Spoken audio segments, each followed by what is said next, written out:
Le point suivant est un point qui concerne les finances. Nous avons à ajuster quelques chapitres ou quelques lignes de nos comptes budgétaires en fonctionnement d'une part et en investissement d'autre part. Ceci par augmentation de dépenses. Donc il est important de préciser pour quelles raisons nous avons des dépenses qui augmentent. La première raison a trait aux acquisitions que nous avons réalisées sur le périmètre du Vieux Lavoir, aux acquisitions non pas en tant que telles pour lesquelles les dépenses ont été inscrites au budget et ont été payées, mais en ce qui concerne les taxes foncières liées à ces habitations, puisque dès l'instant où la commune est propriétaire, elle se doit d'acquitter les taxes foncières, excepté pour la Poste, pour laquelle je l'ai fait sauter cette année, mais pour les autres, non. Ceci représente environ 10 000 € de dépenses supplémentaires.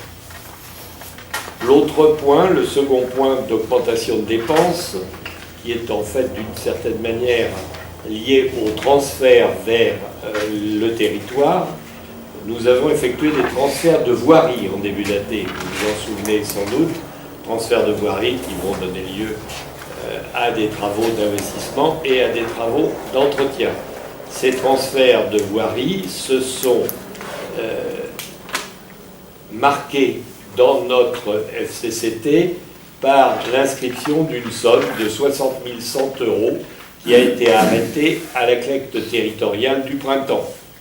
Cette somme a été calculée sur la base des dépenses qui étaient effectuées précédemment, dépenses d'entretien, dépenses d'investissement, de manière pluriannuelle sur chacune des voies transférées.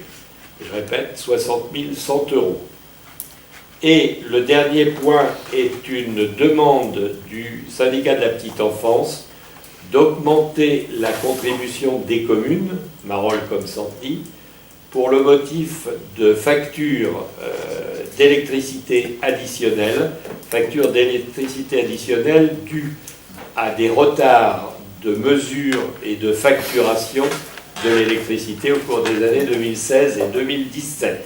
Ça représente la somme de 5 291 €, soit un total de dépenses additionnelles en fonctionnement de 75 391 € qu'on propose de compenser à l'euro en augmentant en recettes les droits de mutation. Vous savez que les droits de mutation, c'est un poste qu'on sous-estime consciemment et délibérément chaque année pour ménager la possibilité de faire face à des DM de ce type.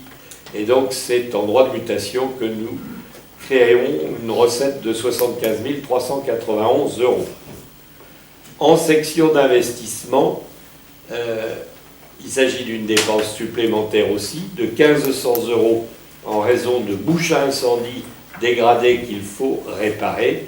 Mais là, pour les financer, nous ne procéderons pas à l'inscription de nouvelles recettes, mais tout simplement à la réduction de dépenses qui portent sur des postes où les dépenses prévues au budget ont été effectuées et qui laissent un léger reliquat.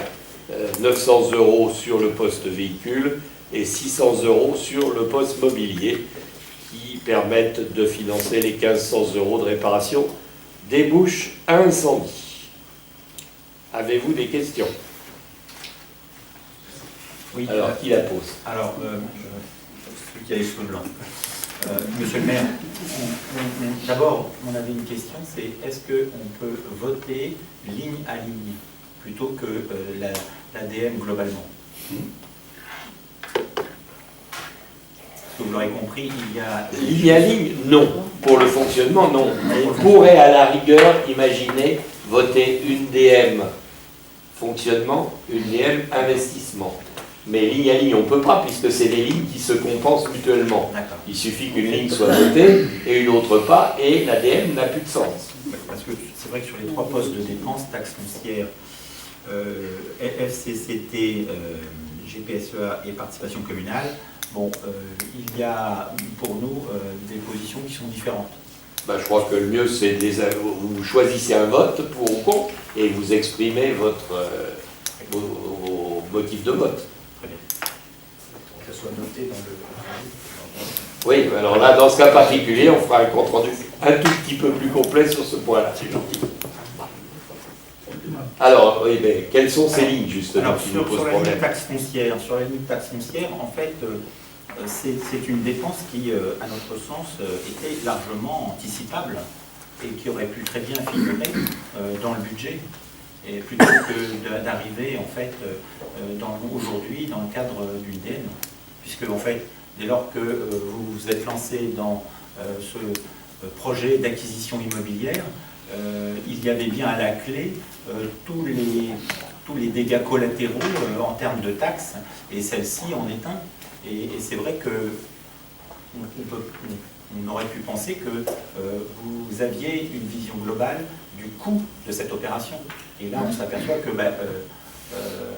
sauf parce que j'interprète mal, mais vous n'avez pas prévu ce type de charge. On ne l'a pas prévu au bon niveau, c'est vrai. Alors je pourrais vous répondre, si je voulais me défausser au moins partiellement, de vous dire que toutes les acquisitions n'étaient pas fixées en date au moment du budget, ce qui influe sur le montant de la taxe, et elles n'étaient même pas toutes signées à ce moment-là, ce qui influe sur le montant du budget. Sur le fond, je préfère dire simplement qu'on les a un peu sous-estimés. Et et je ne parle pas de la Poste en plus, oui. Même si on ne la paye pas, celle de la Poste. Et c'est sur cette approche-là que nous, bien évidemment, nous ne voterons pas pour. Le deuxième point, c'est en fait un point qui est le problème des transferts de compétences vers le GPSEA. Vous savez que nous sommes contre une évaporation en fait de ce type de compétences vers des organes beaucoup plus importants et qui n'ont pas en fait cette proximité avec le territoire particulier que représente le plateau Briard.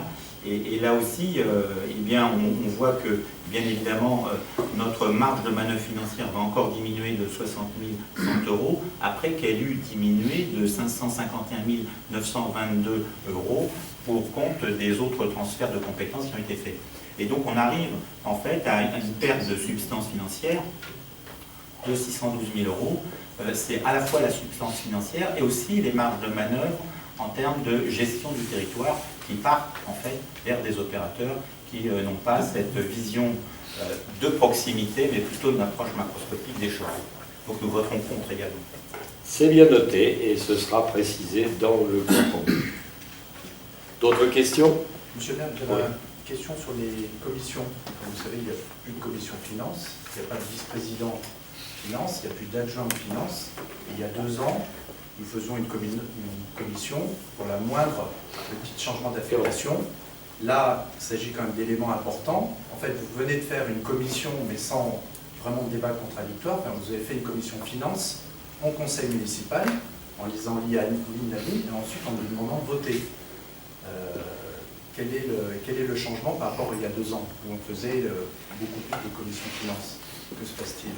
C'est qu'on fait beaucoup plus de commissions parlant de finances, puisque les CLECT sont des commissions de cette nature, et que les CLECT, c'est un mécanisme assez complexe, puisque c'est un mécanisme qui se prépare entre fonctionnaires, d'une part, des communes et de l'établissement, qui se traite ensuite avec les élus ou les représentants, et que c'est assez complexe, assez enchaîné, et un peu difficile. Mais la CLEC est provisoire.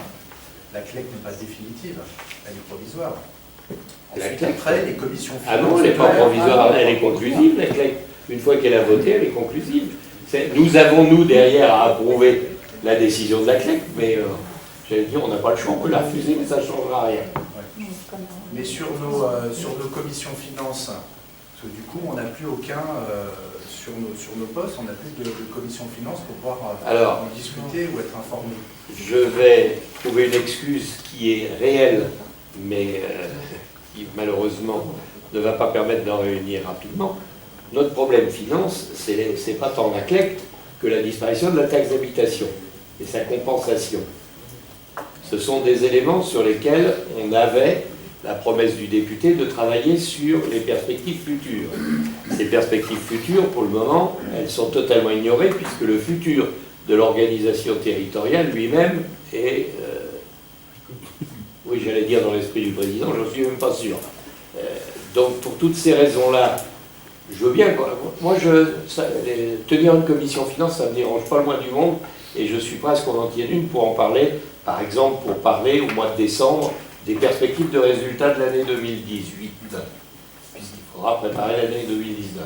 Mais cela dit, il y a énormément de choses. Je pense que Valérie va vous parler tout à l'heure de la métropole et des finances de la métropole et des perspectives de transfert ou de non-transfert. Il y a énormément de choses, dont on n'en parlera pas. Mais, oui, c'est vrai.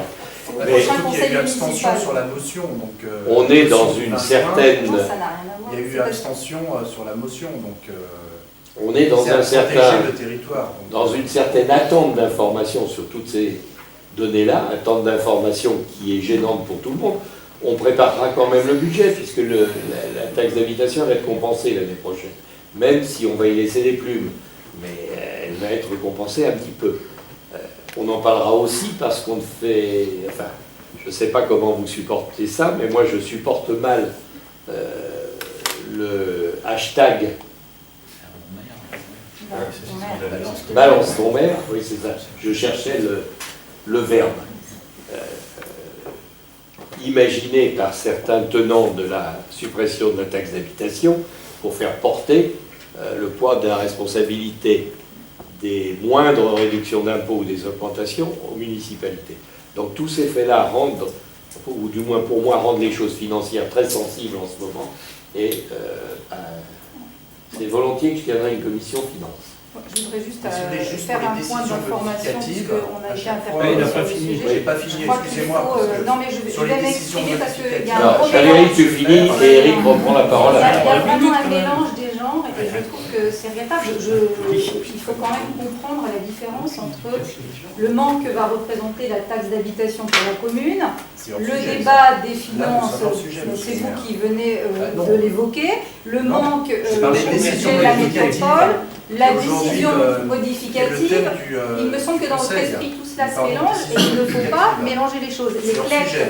c'est hors une sujet. chose, la taxe d'habitation C'est hors que vous sujet. venez de mentionner, c'est autre chose, le budget de la métropole et des C'est hors territoires, sujet. c'est encore autre chose. C'est hors sujet. Voilà. Merci, ça sera l'occasion de parler spécifiquement de ça dans une Merci. réunion Voilà. dédiée. Point. Parce que là, juste simplement, ma question, c'est Alors, les sur décisions- l'ADM, Les DM, nous faisons une commission finance. Là, nous n'en faisons plus, parce qu'en fait, on vient Exact. faire une commission finance. Donc, si vous pouviez, à l'avenir, peut-être regrouper les commissions finances, mais c'est aussi un moment d'échange, pas forcément contradictoire, mais entre nous, et aussi pour comprendre les finances de la commune pour tout le monde. la remarque est notée et figurera au contrôle. Qui refuse l'ADM pour les motifs qui ont été notés. Qui s'abstient? Personne. Bien. Alors, le point suivant... Oh, pardon. Ah bah oui, c'est juste, puisqu'on les vote séparément. Pour la décision modificative concernant le chapitre investissement. Qui la refuse? Personne. Qui s'abstient? Personne. Elle est donc adoptée à l'unanimité.